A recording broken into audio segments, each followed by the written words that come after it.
നിലമ്പൂരിലെ ഉപതെരഞ്ഞെടുപ്പുമായി ബന്ധപ്പെട്ട് വോട്ടിംഗ് ദിവസം തന്നെ ശശി തരൂർ നടത്തിയ പ്രസ്താവന കോൺഗ്രസിലെ പല നേതാക്കൾക്കും അതൃപ്തി സൃഷ്ടിച്ചിരിക്കുകയാണ്.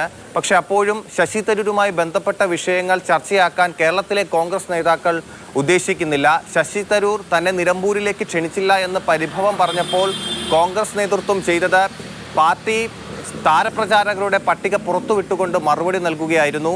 തന്നെ ക്ഷണിച്ചില്ല എന്ന് പറയുമ്പോൾ അപ്പോഴും സണ്ണി ജോസഫ് KPCC അധ്യക്ഷൻ പറയുന്നത് ശശി തരൂരിന്റെ തിരക്കുകളാണ് അദ്ദേഹം ചൂണ്ടിക്കാട്ടുന്നത്. സ്റ്റാർ ക്യാമ്പയിനേഴ്സ് അതിൻ്റെ ലിസ്റ്റ് ഞങ്ങൾ ഔദ്യോഗികമായിട്ട് പ്രസിദ്ധീകരിച്ചതാണ്, AICCക്ക് കൊടുത്തതാണ്, അത് ഒഫീഷ്യൽസിന് ഇലക്ഷൻ കമ്മീഷന് കൊടുത്തതാണ്. അതിൽ ശശി തരൂരിന്റെ പേരുണ്ടായിരുന്നു. He was otherwise busy I think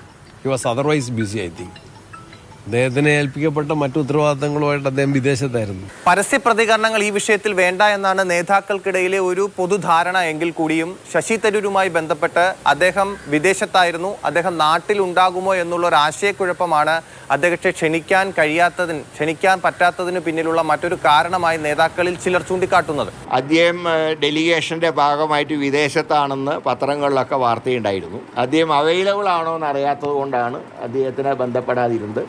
നേരെ മറിച്ച് അദ്ദേഹം അവൈലബിൾ ആണെന്ന് അറിഞ്ഞിരുന്നെങ്കിൽ തീർച്ചയായിട്ടും ക്ഷണിക്കുമായിരുന്നു. കേരളത്തിൽ അധികമായിട്ട് ഒരു പ്രശ്നവുമില്ല.